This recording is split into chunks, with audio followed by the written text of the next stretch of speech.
We will get started just to stay on time because I know we have a lot of questions. Okay. Um, hello and welcome everybody to our Wellbeing webisode titled Oral Health, a link to overall well-being. My name is Emily. I'm a health services specialist here at Geisinger. And with me today, I have Julie Bazzelli Del Bridge. And Julie is a dental hygiene practitioner with Geisinger's dental services team. And today we're going to discuss the importance of dental hygiene, its connection to our overall health, and how to maintain a healthy and happy smile. So, just a disclaimer before we get started that this information is being provided to increase your awareness. It's not intended to be any sort of medical advice. So, if you believe you have any certain medical conditions or specific questions regarding your health, we ask that you do see and speak with your physician about that. So, welcome, Julie. Thank you for joining us today. Thanks for having me. Hi, everyone. So I'm very excited to dive into how oral health connects with our overall health.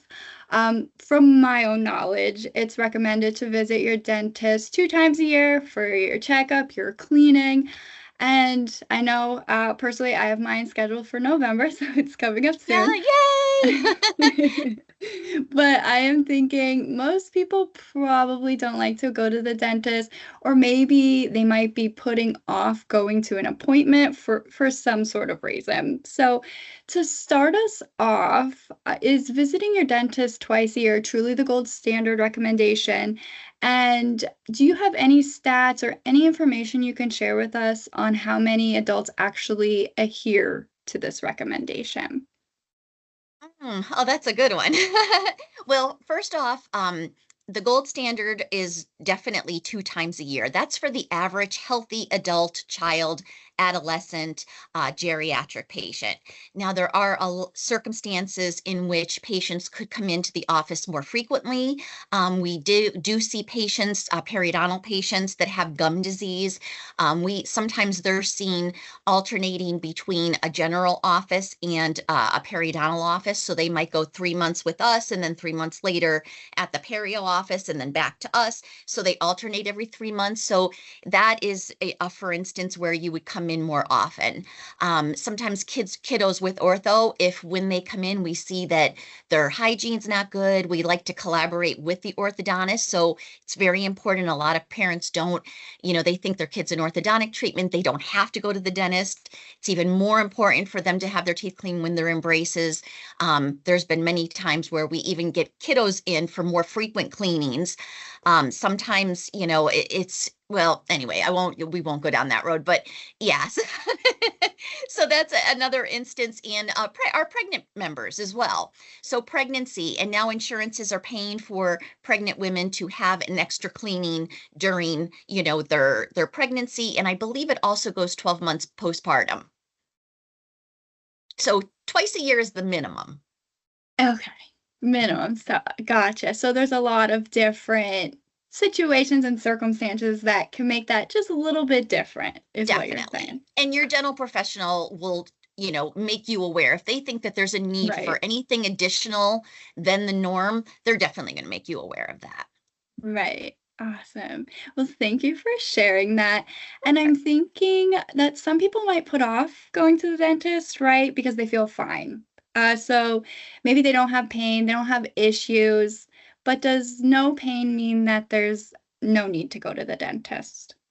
100% absolutely not. So no pain does not mean no problems. It's kind of like, the best analogy I could give would be we go to the dentist preventatively. We want to prevent problems from occurring. Same principle with going for a mammogram, a colonoscopy, your pap smear, whatever the case may be. We want to, catch problems before they start.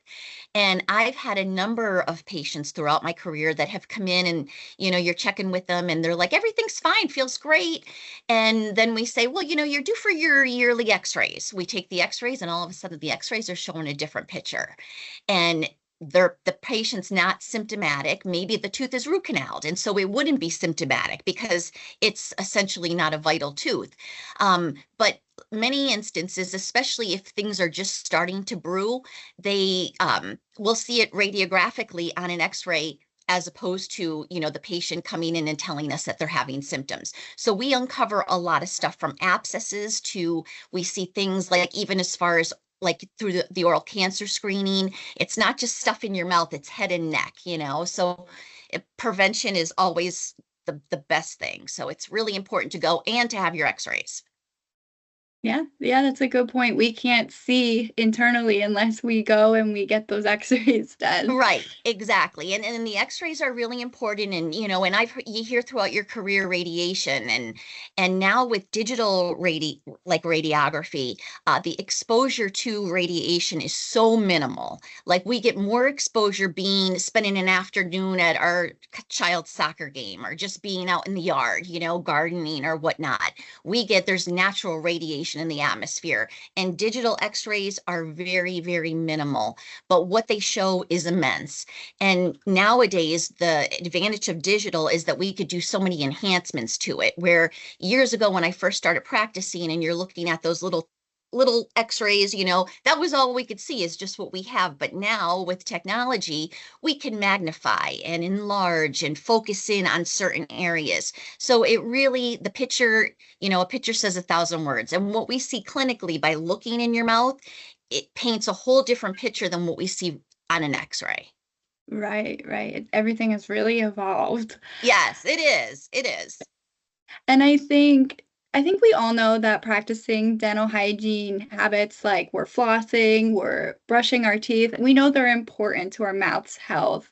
But what happens if we have poor oral hygiene habits? Like, what are some of the consequences of not practicing those good oral hygiene habits? Well, there's consequences, I think, for all age groups, from, young children, it's the plaque, the gingivitis, the cavities. That's the biggest thing we're concerned of with little kids is the cavities.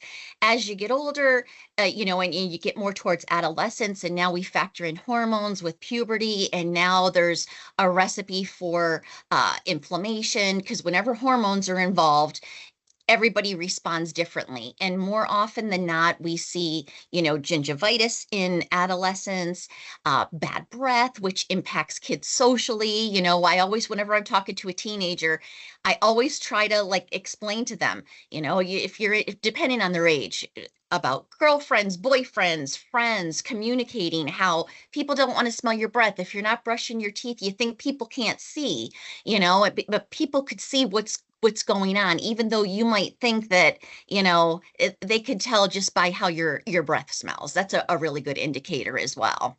And then as we get older and we take medications and we've got different things going systemically with us, those are all the more reason, again, to go to the dentist because those things impact it. For instance, a diabetic, you always hear diabetics have issues with their eyes, with their extremities, especially their toes for circulation, and their gums. So those are big issues. Transplant patients they cannot get a transplant or be on a transplant list unless they're going to the dentist twice a year.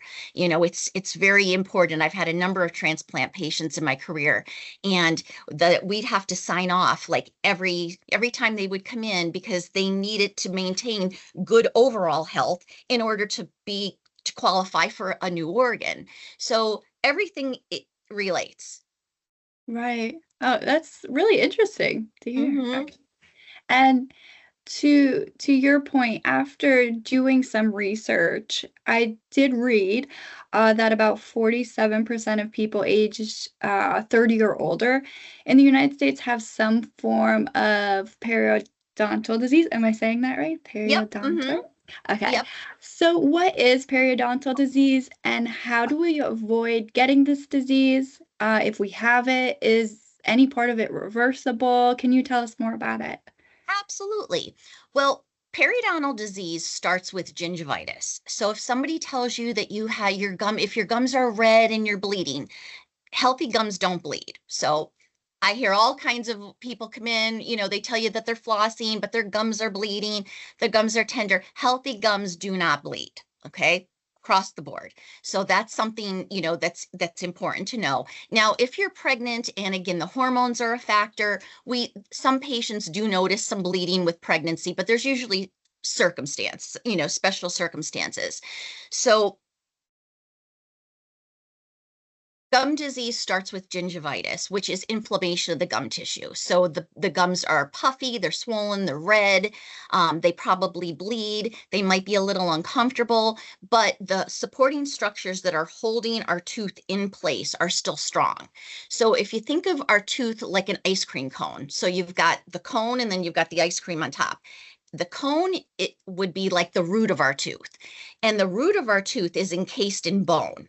So you can't see the cone. You could only see the ice cream on top when you look in our mouth. All we could see is our teeth. We can't see the roots because they're under the gums in the bone.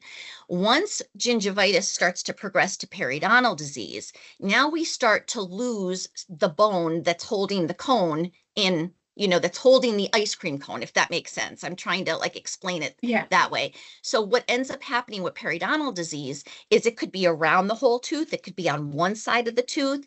It could be isolated to one tooth. It could be widespread throughout the whole mouth, but you actually start to lose the bone that's holding our teeth in place. So gingivitis is very reversible with good oral hygiene practices. You could always reverse gingivitis. We can control periodontal disease in some instances, but once you have periodontal disease, that's a diagnosis that you will always have. Like you never don't have a periodontal diagnosis. And it definitely is a lot harder to treat. And again, in many instances, it's non-symptomatic in early and even moderate stages. But in advanced stages is when people become, they'll come in, oh, I have a loose tooth. Well, yeah, but the tooth now is not savable because it's it's advanced periodontal disease and there's no way to save it because there's so much bone that's, not holding the tooth in place anymore. So again, we want to catch things. And that's another thing that the x-rays do show us is the height of your bone. And you might even hear your hygienist calling out numbers as they go, we do this periodontal charting, we call it. And you might hear 323, 233, 5, or, your numbers should be low numbers. Anything 4 and above is not good. You want to be 1s, 2s, and 3s.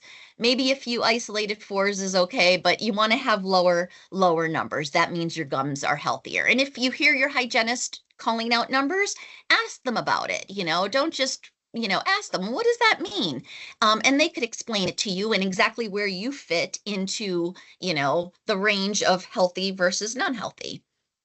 Yeah, I think that's a great point, and I feel like I didn't know going into this a lot about periodontal disease, but I think that's a good point. If you have questions about anything that's going on, just ask, and they should be able Yes. to explain what's going on there. Absolutely. Always ask questions. I always, and especially for people, if you have a fearful patient, I encourage them to talk. The more they talk and the more comfortable they are, the more at ease they get with you. Because Mhm. one thing I did find is that there's probably more people out there with dental anxieties or phobias than there are people that like to go to the dentist. I mean, we do get those people from time to time, but for the most part, people are generally just not comfortable with going to the dentist. They go, but they don't really Right. particularly like going. Right. Yes. Yeah. I don't know if it's their favorite thing to do. But yeah, you have a good point that there are people that do have phobias that don't want to go and they really do put it off. And to a point to my next question here is a lot of people may just brush off their dental problems, maybe because of the phobia or Mhm. just being scared, not wanting to go. And they might Absolutely. think that they're going to resolve on their own, or that maybe these dental problems, they just only affect their mouth.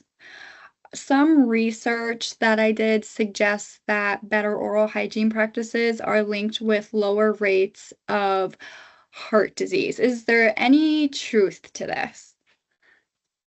Well, good I mean, if if your gums are bleeding and there's bacteria in your mouth from gingivitis or even periodontal disease, that bacteria is in your bloodstream. So it's circulating throughout your whole body. For the average person, the average healthy adult, teenager, child, we could fight off this bacteria. But for people that are compromised because of heart disease, kidney disease, any real type of cancer, major things, you're much more vulnerable because you're already medically compromised. So if anything, a healthy person might be able to fight some stuff off, some of the bad bacteria off a little bit more than somebody that already has some medical issues. That makes you more like that puts you at a higher risk, just like smoking puts you at a higher risk for certain factors.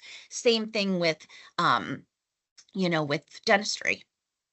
Right.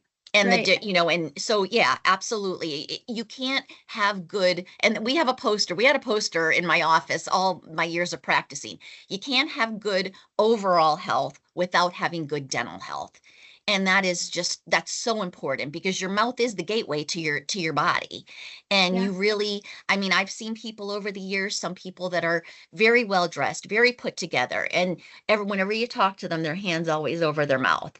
Yeah. And I never could understand why, but they always would cover their mouth. And, and then I realized, well, geez, you know what? The whole family comes into the office and I clean the father's teeth, the kids' teeth, but the mother never comes in, and she was my age. She was very attractive. She just was a super nice person. But every time I talked to her, her mouth was covered. So I didn't know her well enough to dive into that with her. Um, but she definitely has some type of dental anxiety for sure. And Right. you see that a lot. I had another woman that I worked with years and years ago that again was dressed really well, but she was a heavy smoker, and her breath was so bad. And it was not bad from smoking, it was bad from gum disease. Like Oh, there's just a different smell, right. and so yeah, it's silent. It's silent until it's advanced. And then once Right. it's advanced, then we're kind of, you know, now we're backpedaling. Mm-hmm. Yeah. No, I think those are some good points and that you bring up. It really is the gateway to the body. So it's going to affect different parts of our body and different conditions and complications can lead to. And I think earlier you noted a little bit about diabetics. So that's another chronic condition I was thinking about, a question on my list here. So I have that about 38 million adults have diabetes, and about 1 in 5 don't even know they have it. Hmm. So, no doubt, diabetes is something that everyone should be watchful of and mindful Absolutely. of. And it just got me thinking, is there is a connection between oral health and diabetes? And Julie, can you provide any more information on how those two, diabetes and oral health, might link together? Um, let me see here. Let me just Okay, so diabetes, I'm just going to read something that I wrote down based on this question. So, diabetes that is not controlled leads to higher levels of blood sugar, which is glucose, in our saliva. This increase in sugar promotes the growth of bacteria and plaque buildup. And with that, people with diabetes are more likely to have less saliva or dry mouth as well, which is another factor. Let me see here. And then chronic inflammation from gum disease can also lead to insulin resistance, which can make it more difficult to control blood sugar. So it's crazy how, like, this is way more scientific than even I understand, of the differences with the different things in our saliva and how it relates to controlling blood glucose. But these things do exist. And if you're hygienist can't give you information on it, ask your medical doctor or the doctor that you're seeing for the diabetes, because we all really work together. And there's many times where we are calling providers to find out information on, patients' health so we could see if there's a link to maybe something going on. So it's very, medicine is very collaborative with dentistry. And a lot of people think that, oh, like, why does my dentist need to know all my medications? Why does my dentist need to do this? I'm only at the dentist. But everything is collaborative, So if we're seeing something that doesn't add up, um, we're going to have you, see somebody that does. The doctor that I worked for many years just in doing oral cancer screenings detected, I wish I could tell you how many things they detected, like feeling enlarged nodules in the neck that we sent, that he would say, chances are everything's fine, but I want you to follow up with your physician. And then they would come back and say, oh my God, I was diagnosed with, thank God, nothing ever severe, but it could be something autoimmune. There's all kinds of things. And if you have a dentist that is very thorough and they're doing these head and neck examinations, you just never know what they could uncover. Right. And I think that's a great point in that really everyone works together because I have heard that why do you need to know my medications? Why do you need to Mhm. know my health history from the dentist questionnaire or anything like that? So I think that's a Right. great point in that really everyone works together and sometimes maybe the dentist might not have exact information when it comes to helping them with diabetes but they Right. can be referred to. I think it's a great point. Yeah, absolutely. And I think, oh, I lost my train of thought. What was I going to say? And it was really important too. Oh, Okay, that's we'll okay. go on. If it comes It'll back to come me, back to you. It'll come back. So we talked about those chronic conditions, right? Heart disease, diabetes, and their link. But what about oral health's link to mental health? Can oral health have any effect on our mental health? I would say, and then again, this is strictly my opinion. It's not based on anything, but if your mouth hurts or if it hurts to eat, if you can't chew your food properly, and again, these are extreme circumstances, but in these extreme circumstances of not being able to enjoy food, maybe people are malnourished because they can't chew their food, so they're on a soft diet. All these things definitely could affect your mental health. If you're not functioning the normal way we should be functioning, and it's long term, it's different if it's something that's acute. We get it pops up overnight, we get it taken care of, and then it's gone, and we're like, oh my God, thank God, it was the worst pain in my life.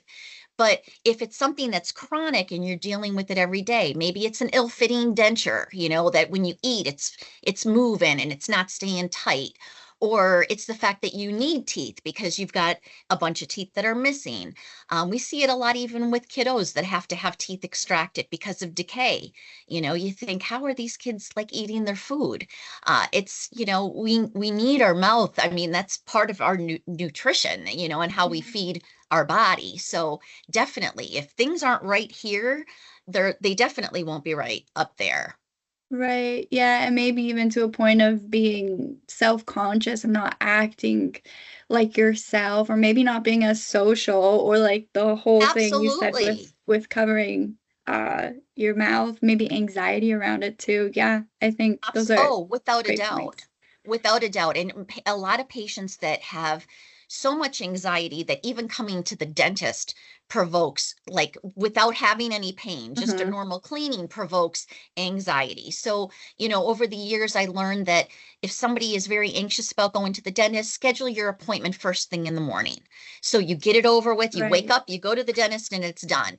If it's an afternoon appointment and you're at work and you're thinking about it all day, oh, I'm dreading going to the dentist, it just kind of sets the tone for your whole day.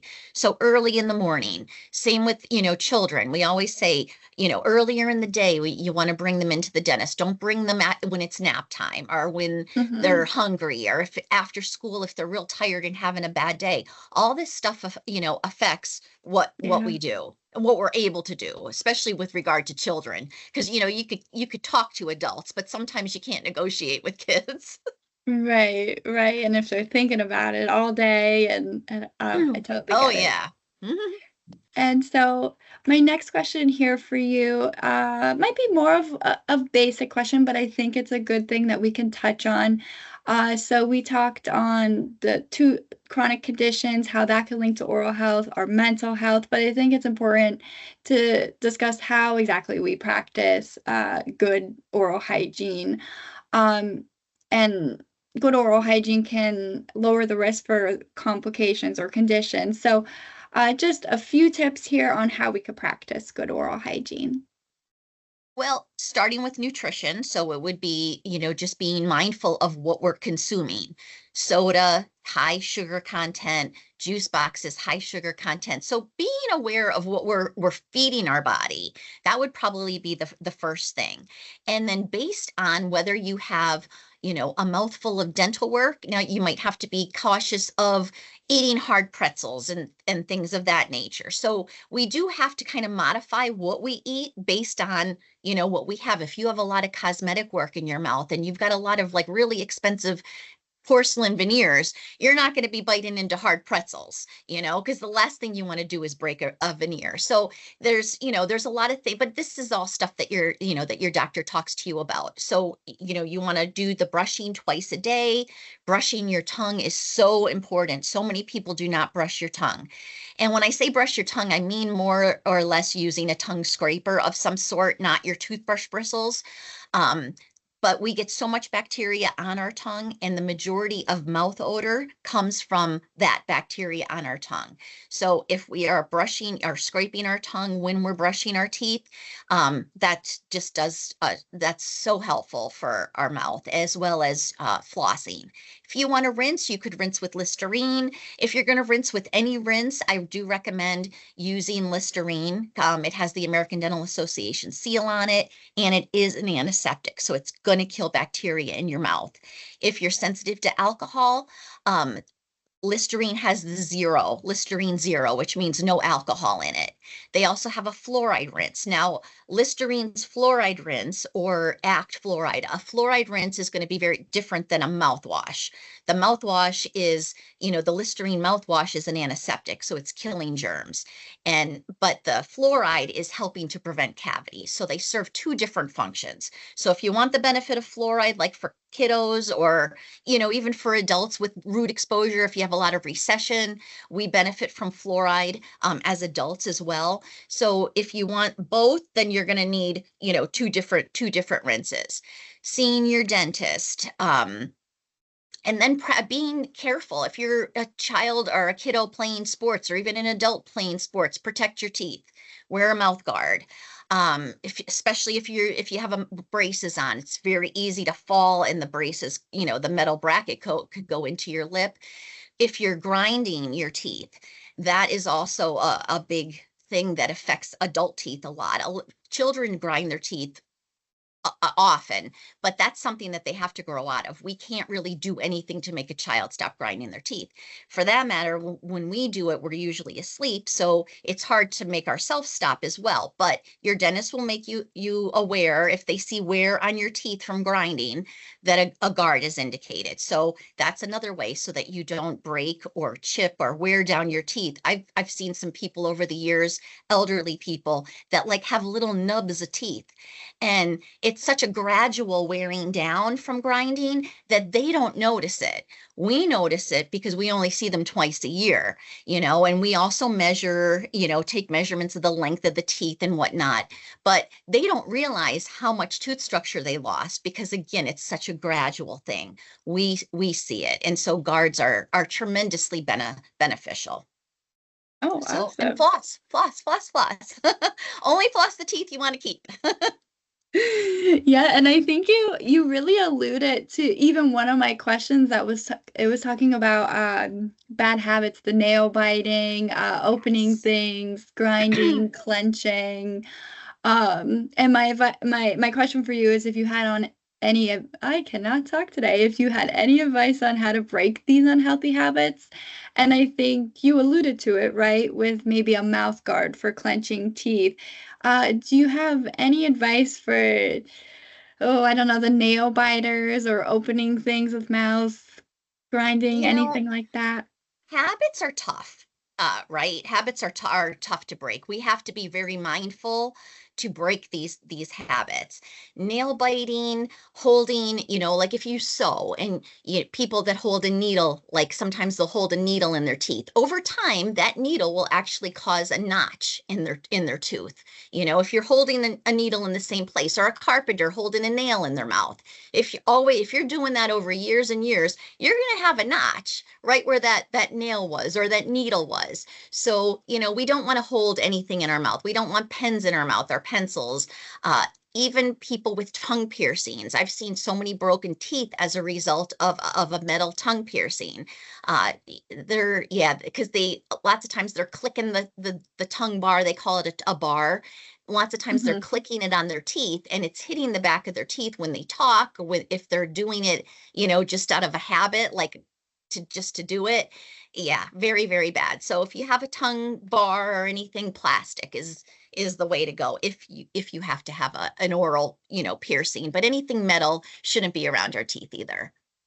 Right.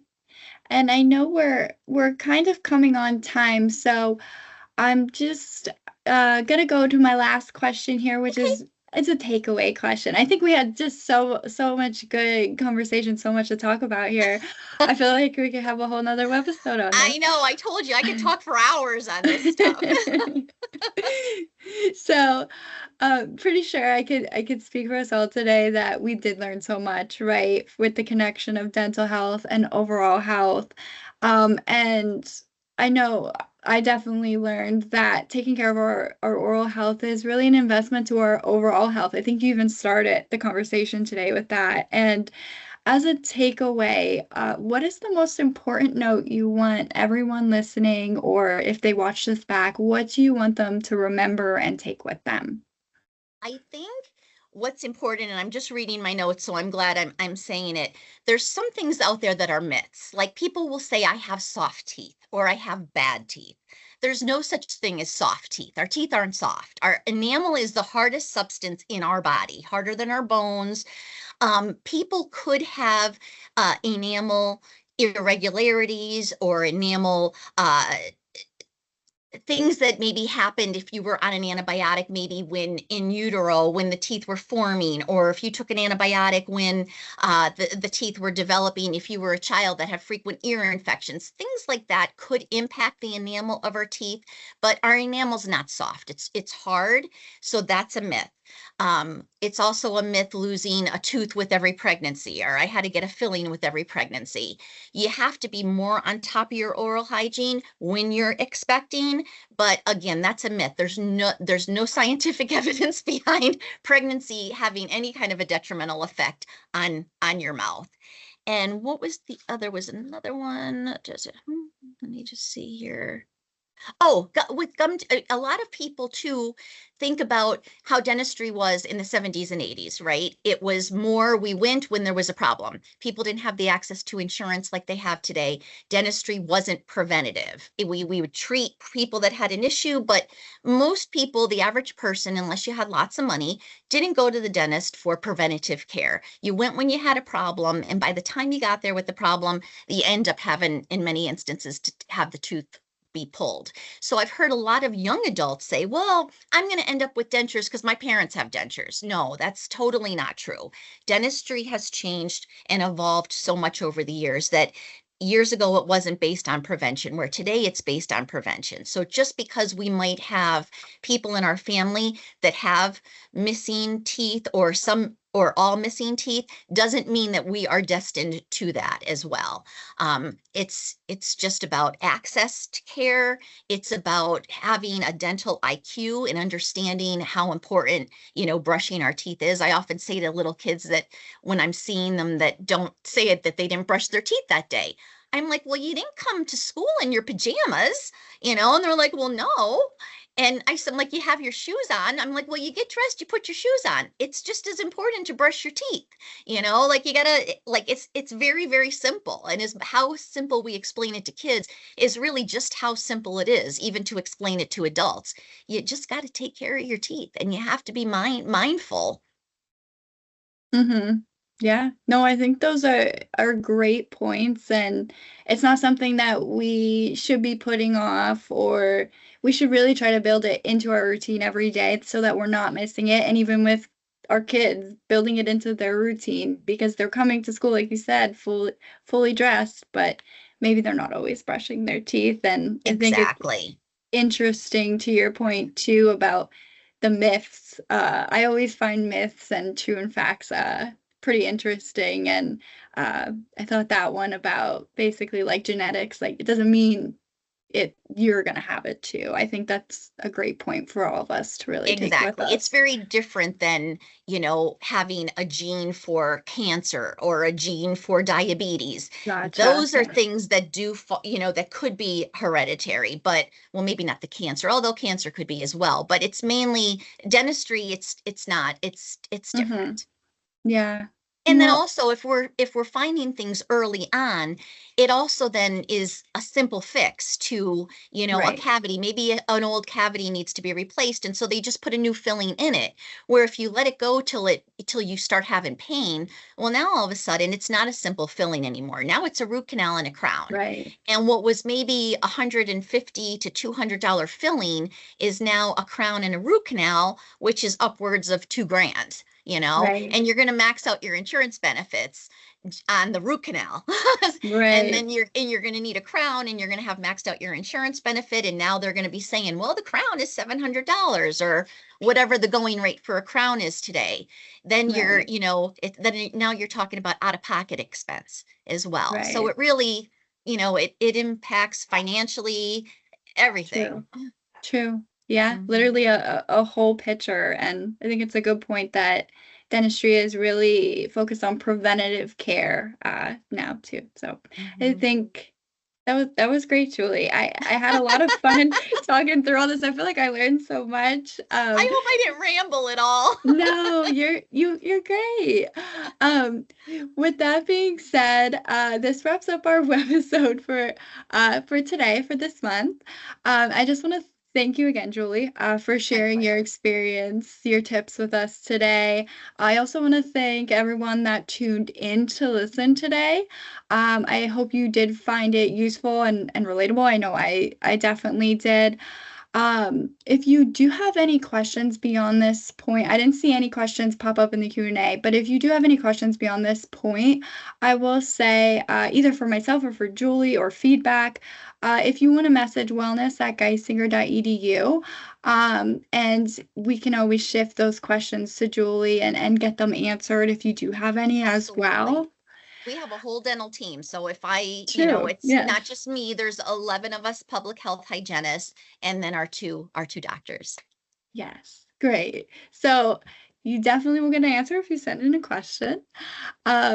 But with that being said, thank you all for coming. And I know just a little end note here, the holiday season is definitely coming fast. So be sure to join us next month for our well-being webisode. It's called Moderation, Movement, Mindfulness, the Key Ingredients to a Healthy Holiday. And with that, I will leave you all go and thank you again, Julie, and My everyone. pleasure. It was a great conversation. Oh, good. I'm glad it was helpful. Thank you so much for having me. And thank you, everybody. I appreciate Thank you. everyone's time. Thank you. Have a good Okay. one, Have everybody. a good day. Bye-bye.